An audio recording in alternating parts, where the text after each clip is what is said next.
LGSന്റെ math questions ആണ് നമ്മൾ practice ചെയ്യുന്നത്. Daily 10 questions. എല്ലാവരും വീഡിയോ പോസ്റ്റ് ചെയ്ത് വെച്ച് ക്വസ്റ്റ്യൻ സ്വയം ചെയ്യാൻ ശ്രമിക്കുക. ആദ്യത്തെ ചോദ്യം, 50 ആളുകൾ വരിയായി നിൽക്കുന്നു. ഇതിൽ ഒരറ്റത്ത് നിന്ന് 25ാമത്തെ സ്ഥാനത്താണ് രാജേഷ്. മറ്റേ അറ്റത്ത് നിന്ന് രാജേഷ് എത്രാമത്തെ സ്ഥാനത്താണ്? ടോട്ടൽ 50 പേര് വരിയിൽ നിൽക്കുന്നു. നമുക്കൊരു ഇക്വേഷൻ അറിയാം. വരിയിലെ ഏറ്റവും ബേസിക് ഇക്വേഷനാണ് ടോട്ടൽ വരിയിൽ നിൽക്കുന്ന ആളുകളുടെ എണ്ണം എന്ന് പറയുന്നത് ഫ്രണ്ടിൽ നിന്ന് ഉള്ള ആളുടെ പൊസിഷൻ പ്ലസ് ബാക്കിൽ നിന്നുള്ള പൊസിഷൻ -1. ഇത് ബേസിക്കാണ്. ഇതെല്ലാവരും പഠിക്കുക. എല്ലാ ചോദ്യവും, ഒട്ടുമിക്ക ചോദ്യവും ഇങ്ങനെ തന്നെയായിരിക്കും. 3 ടേംസ് ഉണ്ട്. ടോട്ടല്, ഫ്രണ്ടിൽ നിന്നുള്ള പൊസിഷൻ, അല്ലെങ്കിൽ ഒരറ്റത്ത് നിന്നുള്ള പൊസിഷൻ, പിന്നെ മറ്റേ അറ്റത്തു നിന്നുള്ള പൊസിഷൻ. ഇതിൽ 2 എണ്ണം എപ്പോഴും തന്നിട്ടുണ്ടാവും. 3ാമത്തെ കണ്ടുപിടിക്കാനായിരിക്കും. ഇവിടെ ടോട്ടൽ തന്നിട്ടുണ്ട് 50 ആണ്. ഒരറ്റത്ത് നിന്ന് 25ാമതാണ്. പ്ലസ് മറ്റേ അറ്റം തന്നിട്ടുള്ള അത് കണ്ടുപിടിക്കണം, -1. ലൈൻ്റെ പ്രോബ്ലത്തിൽ എപ്പോഴും ഒരു ലൈൻ വരച്ചിട്ടുണ്ട്, മാർക്ക് ചെയ്തിട്ടുണ്ടെങ്കിൽ നമുക്ക് ഈസി ആയിട്ട് മനസ്സിലാക്കാം. പ്രത്യേകിച്ച് കുറച്ച് കോംപ്ലിക്കേറ്റഡായ പ്രോബ്ലങ്ങളിലെല്ലാം ഇങ്ങനെ വരക്കുന്നത് ഈസി ആയിരിക്കും.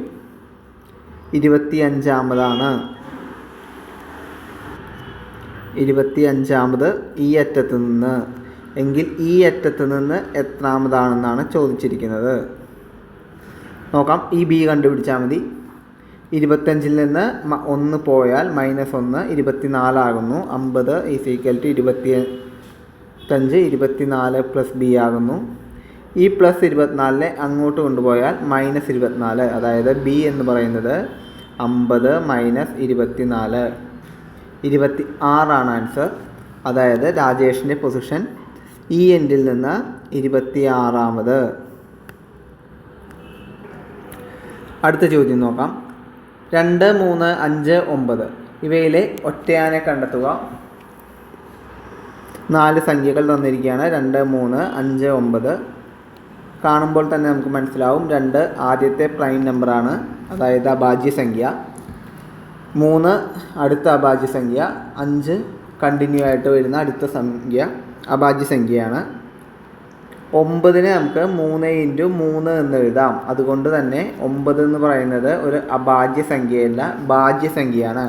അപ്പോൾ തന്നിരിക്കുന്നതിൽ ഒറ്റയാൻ 9D ആണ്. 100ന് താഴെയുള്ള പ്രൈം നമ്പേഴ്സ് അഭാജ്യ സംഖ്യകളാണ് ഇവയെല്ലാം. അറിഞ്ഞിരിക്കുക. പല പ്രോബ്ലങ്ങളിലും മിസ്സിംഗ് ആയിട്ടും പല ഓപ്പറേഷൻസ് ചെയ്യാനുമെല്ലാം ചോദിക്കാറുണ്ട്. ഒന്ന് നോക്കി വെച്ചേക്കാം. എന്തായാലും പ്രോബ്ലങ്ങളുടെ ആവശ്യം വരും. അടുത്ത ചോദ്യം നോക്കാം. 2, 4, 7, 14, 17, 34, 37 -77 ഇവിടെ വിട്ടുപോയ സംഖ്യ ഏതാണ്?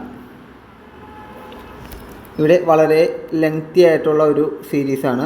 നമ്മൾ ഏതൊരു സീരീസ് കിട്ടിയാലും ആദ്യം വ്യത്യാസം കണ്ടുപിടിച്ച് നോക്കണം.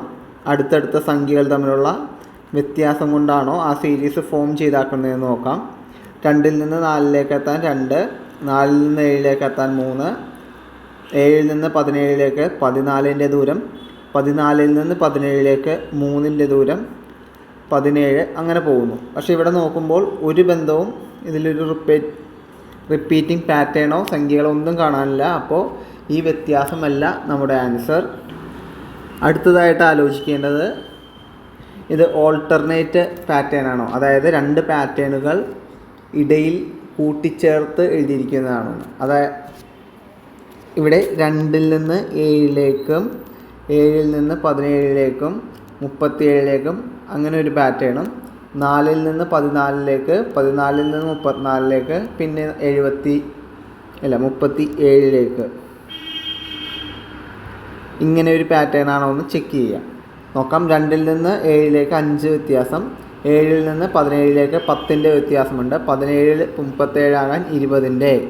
ഇതെങ്ങനെ പോകുന്നത്? ഡബിളായിട്ടാണ്. 5ൻ്റെ ഡബിളാണ് 10, 10ൻ്റെ ഡബിളാണ് 20, 20ൻ്റെ ഡബിളായ 40, 7നോട് 40 കൂട്ടിയാൽ 77. അപ്പോൾ ഇത് കറക്റ്റായി. ഇനി രണ്ടാമത്തെ നോക്കാം. 4 ആണ്. 4 അപ്പുറത്തെ സംഖ്യയായ 14 ആകാൻ 10. ഈ 14 34 ആകാൻ 20. 34 എത്ര കൂടണം? 20ൻ്റെ ഇരട്ടിയായ 40 കൂടണം. 40 കൂടിയിട്ടുണ്ടെങ്കിൽ 34 40 74 ആകാൻ സാധ്യതയുണ്ട്. ഓപ്ഷൻ ബി ആണ് ആൻസർ വരിക. ഇങ്ങനെയും വരാം. അതായത് 5 10 20 40 പോകുന്ന ഒരു സീരീസ് ഇതൊന്ന്. പിന്നെ അത് കൂടാതെ ഇങ്ങനെ അത് കഴിഞ്ഞിട്ടുള്ള സംഖ്യ ഓൾട്ടർനേറ്റ് ആയിട്ട് വേറൊരു സീരീസ്. ഈ 2 സീരീസുകളും മെർജ് ചെയ്ത് വെച്ചിരിക്കുന്നു. ഇത്രയും ലെങ്ത് ഉള്ളപ്പോൾ തന്നെ നമ്മൾ ആദ്യത്തെ കാഴ്ചയിൽ തന്നെ മനസ്സിലാക്കണം ഇത് അങ്ങനെയും ആകാൻ സാധ്യതയുണ്ടെന്ന്. മൈൻഡിൽ വെച്ചേക്കാം. ഇങ്ങനെയും ചോദിക്കാൻ ചാൻസ് ഉണ്ട്. അടുത്ത ചോദ്യം നോക്കാം. റെക്റ്റാങ്കിൾ എന്ന വാക്കിനെ SFD UBO HMF എന്നാണ് സൂചിപ്പിക്കുന്നതെങ്കിൽ US JBO HMF എന്നത് എന്തിനെ സൂചിപ്പിക്കുന്നത് ആണ്? കോഡിങ്ങിൻ്റെ ഏത് ചോദ്യവും നിങ്ങൾ ചെയ്യാനായിട്ട് വളരെ എളുപ്പത്തിൽ ചെയ്യാൻ വേണ്ടി ഈ സാധനം പഠിച്ചു വെക്കുക. ഓരോ ആൽഫബറ്റിൻ്റെയും ഓരോ ലെറ്ററിൻ്റെയും കറസ്പോണ്ടിങ് ആയിട്ടുള്ള ന്യൂമറിക്കൽ വാല്യൂ, അതായത് അതിൻ്റെ പൊസിഷൻ എത്രയാണെന്ന് പഠിച്ചു വെക്കുക. A 1 B 2. അത് ഓരോ ലെറ്ററും പറയുമ്പോൾ തന്നെ അതിൻ്റെ ന്യൂമറിക്കൽ വാല്യൂ നമ്പർ നിങ്ങളുടെ തലയിലോട്ട് വരണം. അത്ര ഈസി ആയിരിക്കണം. ഇത് വെറുതെ ഇരിക്കുമ്പോൾ ABCDയും അതിൻ്റെ നമ്പറും എഴുതി നോക്കുക. ഓരോ ലെറ്റർ മനസ്സിൽ ആലോചിച്ചിട്ട് അതിന് കറക്റ്റായിട്ടുള്ള നമ്പർ ഏതാണെന്ന് ആലോചിച്ച് മാക്സിമം തറവാക്കി വെക്കുക. ഇവിടെ നോക്കാം. 6 18 E 5 3 C 20 T 1 A 14 N 7 G 12 L E എന്ന് പറയുന്നത് 5. അതേപോലെ തന്നെ 6 F 13 M 8 15 O B 2 U 21 4 6 19. ഇവിടെ നോക്കുമ്പോൾ ഈ 19 18 19 ആയിരിക്കുന്നു. +1 5 6 ആയിരിക്കുന്നു. +1 എല്ലാം +1 ആണ്. അവസാനം വരെ 5 6 ആയിരിക്കുന്നു. അതും +1 ആണ്. റെക്റ്റാങ്കിൾ എന്നതിനെ ഓരോ ലെറ്ററിൻ്റെ കൂടെയും 1 കൂട്ടിയാണ് ഇവിടെ എഴുതിയിരിക്കുന്നത്. അതാണ് ഇവിടുത്തെ പാറ്റേൺ. ഇവിടെ നമ്മളോട് ചോദിച്ചിരിക്കുന്നത് USJ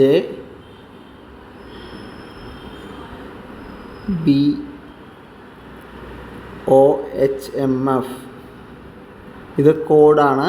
ഇതിന് ഈക്വലൻ്റ് ആയിട്ടുള്ള, അതായത് റെക്റ്റാങ്കിളിനെ നമ്മൾ കോഡ് ചെയ്തുമ്പോഴാണ് നമുക്കിത് കിട്ടുന്നത്. അതായത് റിസൾട്ടാണ്. അതേപോലെ തന്നെ റിസൾട്ട് തന്നിട്ട് നമ്മളോട് ചോദിച്ചിരിക്കുന്നത് ഏത് വാക്കിൻ്റെ കോഡാണിതെന്നാണ് ചോദിച്ചിരിക്കുന്നത്. അപ്പോൾ ഇവിടെ +1 കൂട്ടുമ്പോഴാണ് ഈ റിസൾട്ട് കിട്ടുന്നത്. നമുക്ക് റിസൾട്ട് തന്നിട്ട് തിരിച്ച് ചോദിച്ചിരിക്കുന്നത് കൊണ്ട് തന്നെ തിരിച്ച്, അതായത് ഈ കോഡിൽ നിന്ന് 1 കുറച്ചാലാണ് നമുക്ക് ഇത് കിട്ടുന്നത്, റെക്റ്റാങ്കിളിൽ നിന്ന് കിട്ടുന്നത്. അപ്പോൾ ഈ റിസൾട്ടിൽ നിന്ന് കോഡ് ഏത് വാക്കിൻ്റെ കോഡാണെന്ന് കണ്ടുപിടിക്കാൻ -1 എല്ലാത്തിൻ്റെ ഒപ്പം മൈനസ്. U എന്ന് പറയുന്നത് 21 ആണ്. 21ൽ നിന്ന് 1 കുറച്ചാൽ 20 T. ഉടനെ ഓപ്ഷനിൽ നോക്കുക. T വെച്ച് തുടങ്ങുന്നത് ഒരേ ഒരു ഓപ്ഷൻ C ആണ്. നേരെ അത് മാർക്ക് ചെയ്യാം. പക്ഷേ മനസ്സിലാക്കാൻ വേണ്ടി നമുക്ക് മുഴുവൻ ചെയ്ത് നോക്കാം. S 19 19ൽ നിന്ന് 1 പോയാൽ 18 6. J 10 ആണ്. 10 10ൽ നിന്ന് 1 പോയാൽ 9 I. B A ആണ്. O 14 N വരും. H 8 ആണ്. 8ൽ നിന്ന് 1 പോയാൽ 7 G ആണ്. M 13 12 L ആണ്. E വരുന്നു. ട്രയാങ്കിളിൽ നിന്ന് വരുന്നു. കറക്റ്റാണ്. തിരിച്ച് കോഡ് ചെയ്യാൻ പ്രത്യേകം ശ്രദ്ധിക്കുക. അതായത് ഇതിനോട് പ്ലസ് കൂട്ടി പുതിയ കോഡ് കണ്ടുപിടിക്കരുത്. നമുക്ക് റിസൾട്ട് തന്നിട്ട് തിരിച്ച് ഏതിൻ്റെ കോഡാണെന്നാണ് ചോദിച്ചിരിക്കുന്നത്. അങ്ങനെ തന്നെ ചെയ്യുക. ടെൻഷനാകാതെ ഇത് ചെയ്യാൻ ശ്രമിക്കുമ്പോൾ തന്നെ നിങ്ങൾക്ക് ആ ഒരു ലോജിക്ക് എത്തി ഇതിലോട്ട് എത്താൻ പറ്റും. അടുത്ത ക്വസ്റ്റ്യൻ നോക്കാം. ഇതെന്തായാലും പഠിച്ചു വെക്കുക, മസ്റ്റാണ്. എല്ലാ എക്സാമിനും ഒരു കോഡിങ്ങിൻ്റെ ചോദ്യമെങ്കിലും ചോദിക്കാറുണ്ട്. തെറ്റിക്കാതെ വളരെ ടൈം കുറവെടുത്ത് നമുക്ക് ചെയ്യാൻ പറ്റും. സോ ഇതെന്തായാലും മനഃപ്പാഠം പഠിക്കുക, ബൈ ഹാർട്ടായിരിക്കണം. അടുത്ത ചോദ്യം നോക്കാം. ഗിറ്റാർ എന്നാൽ 76 എങ്കിൽ സിത്താർ എത്ര? ഇതും ഈ പട്ടിക അറിയാമെങ്കിൽ ഈസി ആയിട്ട് ചെയ്യാം. ഇവിടെ എന്താ, ഗിറ്റാർ എഴുതാം, GUITAR. ജി എന്ന് പറയുന്നത് 7, U 21, I 9, T 20, A 1 R എന്ന് പറയുമ്പോൾ 18. ഇതെല്ലാം കൂടി കൂട്ടിയാക്കിയാണ് 76. ഇതെല്ലാം കൂട്ടിയാൽ 76 വരുന്നുവെങ്കിൽ സിത്താർ എത്രയാണ്? SITAR. S 19, I 9, T 20, A 01, R 18 എങ്കിൽ 18, 9, 27, ശിഷ്ടം 2, 3, 3, 3, 6, 67 വരുന്നു. ഇങ്ങനെയും ചോദ്യം ചോദിക്കാറുണ്ട്. എല്ലാ ലെറ്റേഴ്സിൻ്റെയും പൊസിഷണൽ വാല്യൂ ഏതാണോ അതെല്ലാം കൂട്ടിക്കിട്ടുന്നതിനോട് ഇക്വേറ്റ് ചെയ്തിരിക്കുന്നു. ഈസി ക്വസ്റ്റ്യൻ ആണ്. അടുത്ത് നോക്കാം. ഒരാൾ വീട്ടിൽ നിന്നും 400 മീറ്റർ കിഴക്കോട്ടും 800 മീറ്റർ വടക്കോട്ടും 600 മീറ്റർ പടിഞ്ഞാറോട്ടും 800 മീറ്റർ തെക്കോട്ടും സഞ്ചരിച്ചാൽ വീട്ടിൽ നിന്നും എത്ര മീറ്റർ അകലെയാണ്? ഡയറക്ഷൻ്റെ ക്വസ്റ്റ്യൻ ചെയ്യുന്നതിന് മുന്നേ എല്ലാവരും വടക്ക്, കിഴക്ക്, തെക്ക്, പടിഞ്ഞാറ് ഇത് വരച്ചു വെക്കുക. ഇത് വളരെ ഈസിയാണ്. സ്റ്റിൽ വരച്ചു വെക്കുകയാണെങ്കിൽ നമ്മൾ തെറ്റിക്കാനുള്ള സാധ്യത കുറയും. നമ്മൾ മൈൻഡിലിട്ട് ആലോചിക്കുമ്പോൾ ചില ഡയറക്ഷൻ നമുക്ക് അങ്ങോട്ടും ഇങ്ങോട്ടും മാറിപ്പോകാൻ സാധ്യതയുണ്ട്. വളരെ കോൺഫിഡൻ്റ് ആണെങ്കിൽ വരക്കാതെ ചെയ്തോളൂ. എപ്പോഴും വരച്ചിട്ട് ചെയ്യുന്നത് തെറ്റിക്കാനുള്ള സാധ്യത കുറയ്ക്കുന്നു. ചോദ്യത്തിലേക്ക് പോകാം. ഒരാൾ വീട്ടിൽ നിന്ന് 400 മീറ്റർ കിഴക്കോട്ട്, ഇത് തുടങ്ങുന്ന പൊസിഷനെങ്കിൽ 400 മീറ്റർ കിഴക്കോട്ട് 400 മീറ്റർ സഞ്ചരിച്ചു. അത് കഴിഞ്ഞ് 800 മീറ്റർ വടക്കോട്ട്, വടക്കെന്ന് പറയുമ്പോൾ മുകളിലോട്ട് 800 മീറ്റർ വടക്കോട്ടും 600 മീറ്റർ പടിഞ്ഞാറെന്ന് പറഞ്ഞാൽ ഇടത് സൈഡിലോട്ട് 600 മീറ്ററാണ്. ഇവിടം വരെ ആകുമ്പോൾ ആൾ 400 സഞ്ചരിച്ചു, പിന്നെ ഒരു 200 കൂടെ സഞ്ചരിക്കുന്നു. പിന്നെ 800 മീറ്റർ തെക്കോട്ട്, തെക്കെന്ന് പറയുമ്പോൾ അടിയിലോട്ട് 800 മീറ്റർ ഇതേ ദൂരം തന്നെ അടിയിലോട്ട് സഞ്ചരിക്കുന്നു. അപ്പോൾ ഈ ലൈനിലെത്തി. ഇപ്പോൾ ഈ നിൽക്കുന്ന സ്ഥാനം എന്ന് പറയുന്നത് തുടങ്ങിയ ഈ സ്ഥാനത്തു നിന്ന് എത്രയാണെന്നാണ് ചോദിച്ചിരിക്കുന്നത്. അതായത് ഈ 200 തന്നെയായിരിക്കും ഈ ദൂരം. അപ്പോൾ 200 ആൻസർ. ഓപ്ഷൻ സി ആണ് ആൻസർ. വരച്ച് നോക്കി ഇതെഴുതി തന്നെ ചെയ്യുക. ഈസി ചോദ്യമാണ്.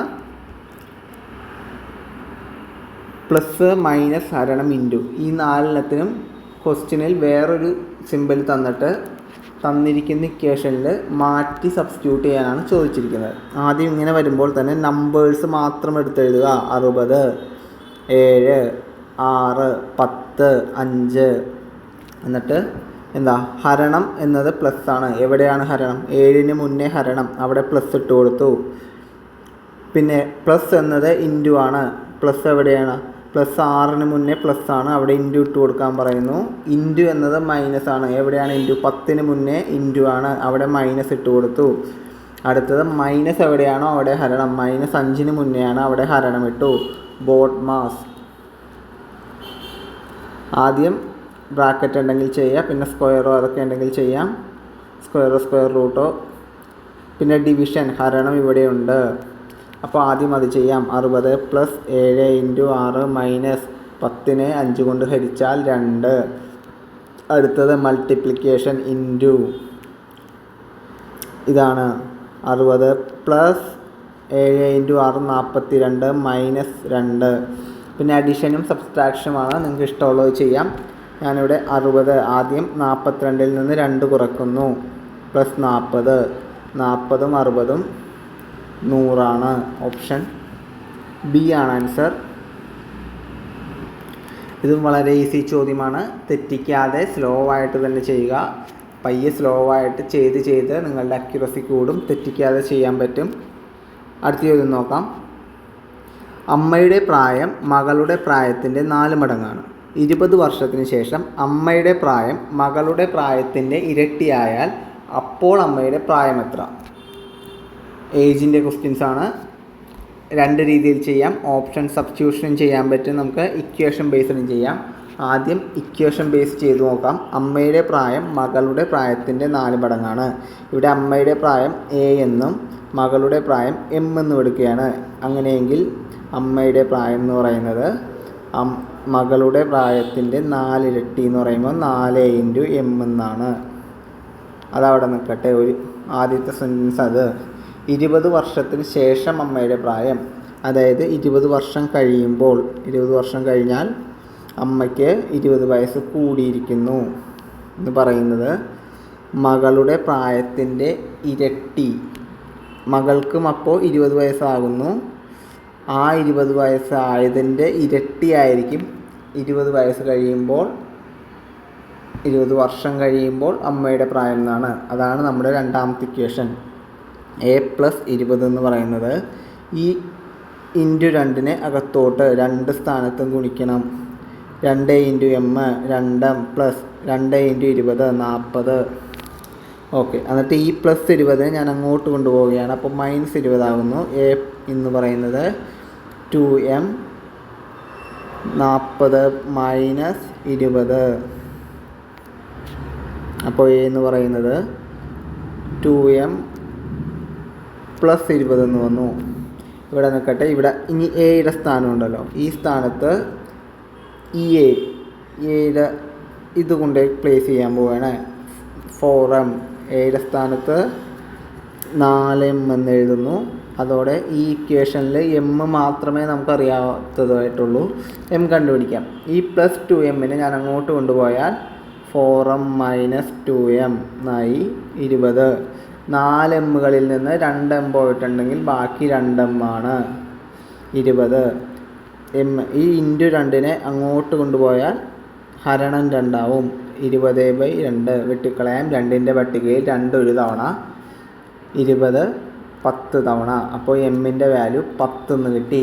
m എന്ന് പറയുന്നത് മകളുടെ പ്രായം, മകളുടെ ഇപ്പോഴത്തെ പ്രായം 10 ആണെങ്കിൽ ആ 10-ൻ്റെ 4 ഇരട്ടി എന്നല്ലേ നമ്മൾ എഴുതി വെച്ചേക്കണേ. 10-ൻ്റെ 4 ഇരട്ടിയാണ് അമ്മയുടെ ഇപ്പോഴത്തെ പ്രായം. 4 × 10 40 അമ്മയുടെ ഇപ്പോഴത്തെ പ്രായം. ഓപ്ഷൻ ബി ആണ്. ഇതാണ് ഇക്വേഷൻ മെത്തേഡ്. ഇക്വേഷൻ ചെയ്ത് നിങ്ങൾക്ക് സ്പീഡിൽ ചെയ്യാൻ പറ്റും. ഇത്രയും സമയം എടുക്കില്ല. ഇത് വളരെ ഡീറ്റെയിൽഡ് ആയിട്ട് എഴുതിയതുകൊണ്ടാണ് ഇത്രയും ടൈം. കുറേ സ്റ്റെപ്പുകൾ സ്കിപ്പ് ചെയ്ത് നിങ്ങൾക്ക് എഴുതാൻ പറ്റും. ഇനി നമുക്ക് ഓപ്ഷൻ മെത്തേഡ് നോക്കാം. ഓപ്ഷനിൽ ഞാൻ ആദ്യത്തെ ഓപ്ഷൻ എ ആണ്. ഇപ്പോൾ അമ്മയുടെ വയസ്സ് അമ്മയുടെ വയസ്സ് ഇപ്പോഴത്തെ വയസ്സ് 30 ആണെങ്കിൽ മകൾക്ക് എത്രയാണ്? 4 മടങ്ങല്ലേ. മകൾക്ക് 30 × 4. 30 ഇൻറ്റു അല്ല, 30 ഹരണം 4 അതായത് 30-ൻ്റെ പകുതിയുടെ പകുതി 15 7.5 വയസ്സ്. അങ്ങനെയാണെങ്കിൽ 20 കൊല്ലം കഴിയുമ്പോൾ അമ്മയ്ക്ക് 50 വയസ്സാകുന്നു. 20 കൊല്ലം കഴിഞ്ഞാൽ അമ്മയ്ക്ക് 50 വയസ്സായി. അപ്പോൾ മകൾക്ക് +20 27.5. എന്നിട്ട് രണ്ടാമത്തെ ഇക്വേഷൻ നമുക്കറിയാലോ, ഇതല്ലേ. അതായത് 2 ഇരട്ടി മകളുടെ 27 എന്നുള്ള മകളുടെ പ്രായത്തിൻ്റെ 2 ഇരട്ടിയാണോ ഈ 50? 27.5 × 2 എന്ന് പറയുന്നത് 55 50 അല്ല. അപ്പോൾ ഓപ്ഷൻ എ അല്ല. ഇതേപോലെ നമ്മൾ ഓപ്ഷൻ ബി കാണുകയാണ്. ഓപ്ഷൻ ബി അമ്മയുടെ ഇപ്പോഴത്തെ വയസ്സ് 40 ആണെങ്കിൽ 4 മടങ്ങല്ലേ. അപ്പോൾ അമ്മയുടെ വയസ്സ് 40 ആണെങ്കിൽ മകളുടെ വയസ്സ് കാണാനായിട്ട് ആ 40-നെ 4 കൊണ്ട് ഹരിച്ചാൽ 10 ഇപ്പോൾ മകൾക്ക് 10, അമ്മയ്ക്ക് 40 എന്ന് വിചാരിക്കുക. എന്നിട്ട് 20 വർഷങ്ങൾ കഴിയുന്നു, ഇവിടെയും 20 വർഷങ്ങൾ. അപ്പോൾ മകൾക്ക് 30 വയസ്സും അമ്മയ്ക്ക് 60 വയസ്സും. എന്നിട്ട് ഈ ഇപ്പോഴത്തെ മകളുടെ വയസ്സ് 2 ഇരട്ടിയാണോ എന്ന് നോക്കാം. 60 വരുന്നുണ്ട്, ഈ 60ഉം ഈ 60ഉം സെയിം ആയി. അപ്പോൾ ഇത് തന്നെയാണ്, ഓപ്ഷൻ ബി ആണ് നമ്മുടെ ആൻസർ എന്ന് കിട്ടി. ഇങ്ങനെ ഓരോന്നും ചെക്ക് ചെയ്യുക. ഓപ്ഷൻ ഡി ആണെങ്കിൽ 4 എണ്ണവും ചെക്ക് ചെയ്യേണ്ടി വരും. റാൻഡമായിട്ട് നിങ്ങൾക്ക് ചെക്ക് ചെയ്യാം. 2 മെത്തേഡും അറിഞ്ഞിരിക്കുക. സമയമനുസരിച്ചും സാഹചര്യം അനുസരിച്ചും നിങ്ങൾക്ക് കൺവീനിയൻ്റ് ഏതാണോ, ഈസി ഏതാണോ ആ മെത്തേഡ് ചൂസ് ചെയ്യുക. രണ്ടും എന്തായാലും ചെയ്യാൻ അറിഞ്ഞിരിക്കുക. ഒരെണ്ണം തെറ്റിയാലും മറ്റേ മെത്തേഡ് വഴി നമുക്ക് ഉത്തരത്തിലേക്ക് എത്താൻ പറ്റും. അടുത്ത ചോദ്യം നോക്കാം. ന്യൂമോണിയ ശ്വാസകോശത്തെ ബാധിക്കുന്ന അസുഖമാണെങ്കിൽ ഗ്ലോക്കോമ എന്ന് പറയുന്നത് കണ്ണിനെ ബാധിക്കുന്ന അസുഖമാണ്. Option C. അടുത്ത ചോദ്യം. ഒരു ഫോട്ടോയിലുള്ള പുരുഷനെ ചൂണ്ടിക്കാണിച്ച് മാലതി പറഞ്ഞു, അയാളുടെ ഭാര്യ എൻ്റെ അച്ഛൻ്റെ ഒരേ ഒരു മകളാണ്. മാലതിക്ക് അയാളുമായുള്ള ബന്ധം വരച്ച് തന്നെ നോക്കാം. ഫാമിലി ട്രീയുടെ ക്വസ്റ്റ്യൻ ആണ്. ഫോട്ടോയിലുള്ള പുരുഷൻ എന്ന് പറയുന്നത് ഈ ചതുരത്തിലാണെന്ന് വിചാരിക്കുക. മാലതി പറഞ്ഞു ഇയാളുടെ ഭാര്യയെ നമ്മൾ ഇങ്ങനത്തെ സിമ്പിൾ വെച്ച് സൂചിപ്പിക്കുന്നു. ഫീമെയിൽ ആയതുകൊണ്ട് സർക്കിൾ ഇടുന്നു. ഇത് മെയിൽ ആയതുകൊണ്ടാണ് ചതുരം ഇട്ടത്. അയാളുടെ ഭാര്യ എൻ്റെ അച്ഛൻ്റെ ഒരേ ഒരു മകളാണ്. എൻ്റെ അച്ഛൻ്റെ എന്ന് പറയുമ്പോൾ മാലതിയുടെ അച്ഛൻ്റെ മകൾ, മാലതിയുടെ അച്ഛൻ്റെ ഒരേ ഒരു മകൾ. ഇവിടെ മാലതിയുടെ അച്ഛനാണെങ്കിൽ ഇത് മാലതി ആകാനാണ് സാധ്യത. ഒരേ ഒരു മകളേ ഉള്ളൂ, വേറെ മകളില്ല ഈ അച്ഛന്. അപ്പോൾ ഇത് മാലതിയുടെ ഹസ്ബൻഡ് ആയിരിക്കും. മാലതിക്ക് അയാളുമായുള്ള ബന്ധമാണ്. അതായത് മാലതിയുടെ ആരാണ് ഇതെന്നാണ് ചോദിച്ചിരിക്കുന്നത്. ഭർത്താവാണ്. ഓപ്ഷൻ സി ആണ് ആൻസർ. ഇത്രയുമാണ് ഇന്നത്തെ ചോദ്യങ്ങൾ. Thank you.